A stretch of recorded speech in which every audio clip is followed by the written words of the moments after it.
This is your last chance, human. Do it now or never," stated the shy alien girl firmly. The cavern was trembling.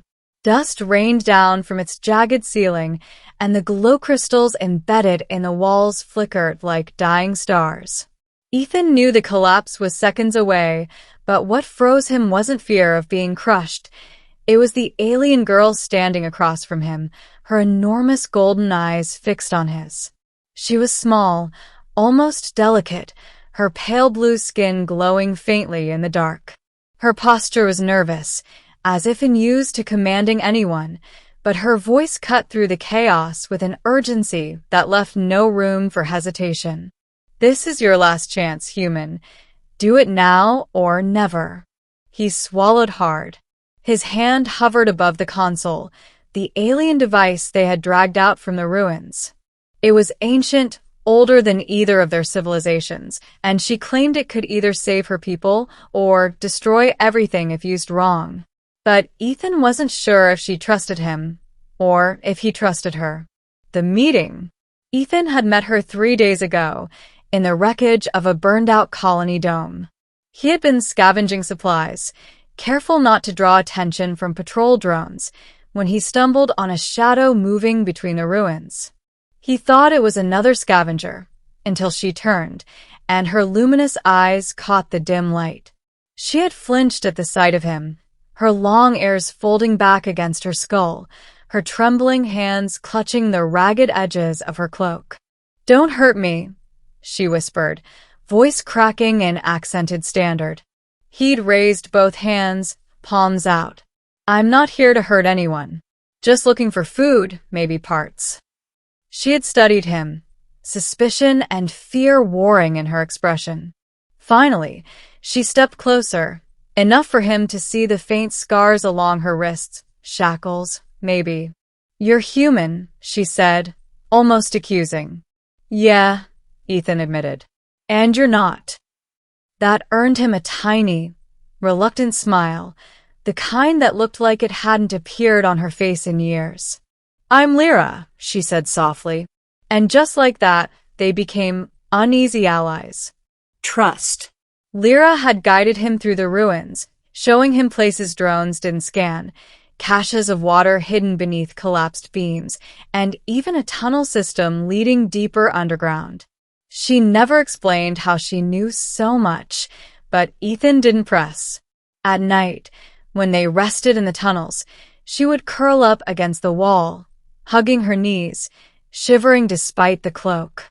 She was shy, avoiding eye contact, mumbling replies, but sometimes she let things slip. Her people had been enslaved. She had escaped.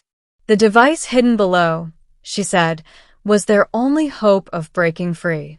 Ethan didn't understand why she told him, a stranger, a human no less, about it. But the way she stared into the fire one night, voice trembling as she whispered, "You're the only one who doesn't look at me like I'm broken," made him decide not to walk away. The choice. Now, in the cavern, the ancient machine before them hummed with growing energy. Lyra had led him here with urgency, but her shyness had never left. Her words came halting, hesitant. Until this moment. The roof cracked, a massive stone falling just feet away. She clenched her fists, eyes shining fiercely. "This is your last chance, human. Do it now or never." Ethan's heart hammered. What if I mess it up? What if it kills us all? "You won't," she said firmly, stepping closer. "I've seen you. You doubt yourself, but you don't stop. That's why I trust you." Her voice cracked on the last words, but she held her ground. He looked at the console, at the strange symbols glowing across it. He didn't understand the language, but she had shown him the sequence, her trembling fingers guiding his earlier, whispering explanations. He had to press the core glyph. He had to believe. The leap. The cavern roared. He slammed his hand down on the glyph. For a heartbeat, nothing happened. Then the machine burst into light. Energy surged outward, a shimmering pulse that rippled through the cavern walls. The collapsing stones froze midair, suspended like dust motes in golden light. Ethan staggered back, shielding his eyes. Lyra gasped, her hands over her mouth, tears welling in her eyes. "It worked," she whispered. "By the stars, it worked." The pulse didn't stop. It spread outward, a wave rushing through the tunnels, beyond the ruins, across the broken land. Ethan didn't know exactly what it was doing, but when the suspended rocks slowly lowered back to the ground instead of crushing them, he let himself breathe. He turned to Lyra. "What now?" She wiped her eyes, looking at him with a mixture of awe and disbelief. "Now, my people will hear the call. They'll know the chains are broken. You've given them a chance." Aftermath. They stumbled out of the cavern hours later, blinking against the pale morning sun. The landscape was still scarred, twisted by war, but Ethan noticed something different. The patrol drones were falling from the sky, crashing one by one as if their control signals had been severed. Lyra stared at them, her shy expression melting into wonder. "They're free. My people, they're really free." Ethan exhaled, dropping heavily onto a rock.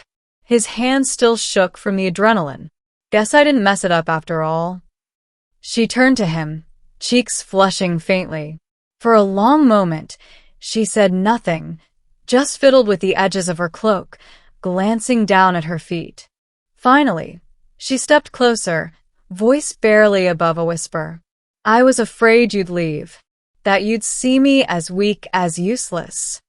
Ethan looked at her, really looked, at the scars on her wrists, the way her shoulders hunched like she expected rejection, and the quiet strength it must have taken for her to speak up back in the cavern.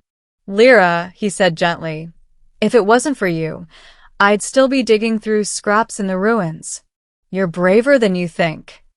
Her eyes widened, shimmering with unshed tears.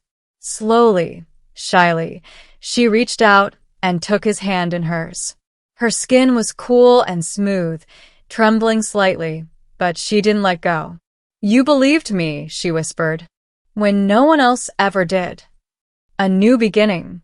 They walked together across the wasteland, heading toward what remained of a settlement.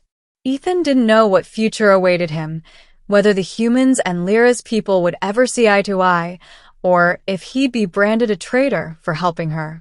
But as her fingers tightened around his, he realized something.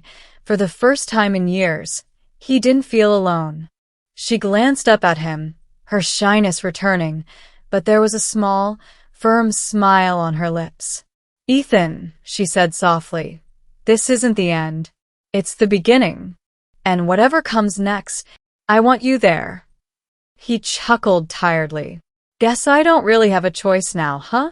Lyra tilted her head, mock serious, though the pink flush on her cheeks betrayed her.